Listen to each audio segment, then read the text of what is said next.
Assalamualaikum warahmatullahi wabarakatuh. Baiklah, saya akan membicarakan tentang musyawarah malaikat Saba liqaumihi bi sya'ni risalah Sulaiman alaihi salam. Dalam kisah Nabi Sulaiman dengan Ratu Balqis ini ialah Nabi Sulaiman alaihi salam menghantar surat kepada Ratu Balqis melalui burung Hud yang menyatakan, dalam isi surat itu menyatakan bahawa perlu untuk kerajaan Sabak bersama Ratu Balqis ini untuk memeluk Islam, dan jika tidak Nabi Sulaiman alaihissalam akan mengisytiharkan perang di antara kerajaan Sabak dan kerajaan Nabi Sulaiman alaihissalam. Seterusnya Ratu Balqis ini mengadakan satu majlis syura, iaitu majlis perjumpaan di antara pembesar-pembesar kerajaan Sabak dengan Ratu Balqis, dan untuk mereka berfikir dan untuk memberi nasihat tentang risalah Nabi Sulaiman alaihissalam ini. Hasil perbincangan tersebut menyatakan bahawa setiap keputusan berada di tangan Ratu Balqis, dan pembesar-pembesar juga mengatakan bahawa dia yang pertama dalam setiap tindakan. Maksudnya dia sanggup untuk berperang dengan Nabi Sulaiman alaihissalam. Setiap keputusan yang dilakukan oleh Ratu Balqis ini ialah berdasarkan perbincangan dan nasihat daripada pembesar-pembesar kerajaan Sabah. Jadi Ratu Balqis memutuskan untuk mengucapkan selamat tinggal kepada Nabi Sulaiman alaihissalam bersama dengan hadiah bagi mengelakkan berlakunya peperangan, sesuai dengan sifat wanita yang inginkan kelembutan dan tidak inginkan peperangan. Tetapi Nabi Sulaiman alaihissalam menolak hadiah yang diberikan oleh Ratu Balqis ini dan mengancam untuk menyerang kerajaan Sabak. Akhir sekali, selepas perkembangan dan kejutan, Ratu Sabak ini, iaitu Ratu Balqis, memeluk Islam yang menyatakan bahawa aku menzalimi diriku sendiri dan berserah diri bersama Sulaiman alaihissalam kepada Allah, Tuhan semesta alam. Allah Subhanahu wa taala berfirman dalam surah An-Naml, A'udzu billahi minasyaitonir rajim. Qalat ya ayyuhal mala'u inni ulqiya ilayya kitabun karim. Yang bermaksud, setelah membaca surah itu, berkatalah Raja Perempuan Negeri Sabak, wahai ketua-ketua kamu, sesungguhnya telah disampaikan kepadaku sepucuk surat yang mulia. Innahu min Sulaiman wa innahu bismillahirrahmanirrahim.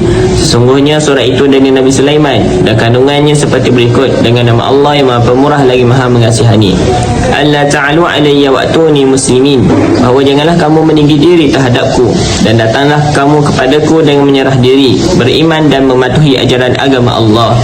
Qalat ya ayyuhal malu aftuni fi amri ma kuntu qati'atan amran hatta tashhadun.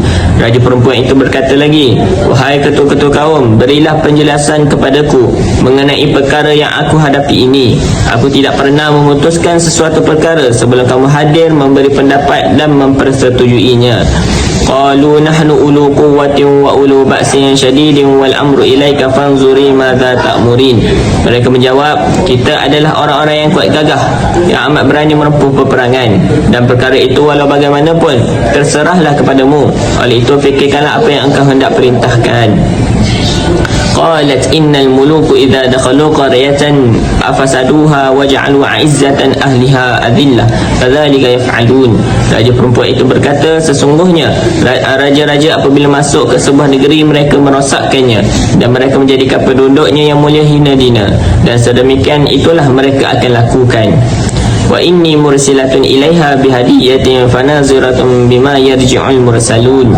Dan bahawa aku hendaklah menghantarkan hadiah kepada mereka, kemudian aku akan menunggu apakah balasan yang akan dibawa balik oleh utusan-utusan kita. Sadaqallah. Di dalam tajuk ini, khutbah yang digunakan ialah khutbah yang ketiga, iaitu jam'ul ayat allati tatahadasa 'anil mawdu', yang bermaksudkan mengumpulkan ayat bagi membincangkan tentang tajuk. Jadi tajuk yang kita sedang bahas hari ini di dalam surah An-Naml ayat ke-29 hingga 35. Ayat ini membincangkan tentang Nabi Sulaiman menghantar surat kepada negeri Sabak, iaitu kepada Ratu Balqis untuk memeluk Islam. Jika mereka tidak memeluk Islam, Nabi Sulaiman akan isytihar perang dengan mereka.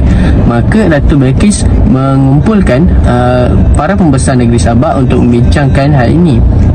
Dan salah satu para pembesar ada menyebut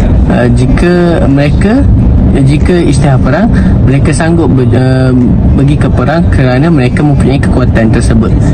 Dan Datuk Balqis mendengar pendapat-pendapat dari para pembesar dan memberikan maklum balas kepada surat Nabi Sulaiman tersebut. Assalamualaikum warahmatullahi wabarakatuh. Saya Amirul Zakwan bin Abdul Rashid, nombor metrik 064005. InsyaAllah saya akan membahaskan tentang makna syurah.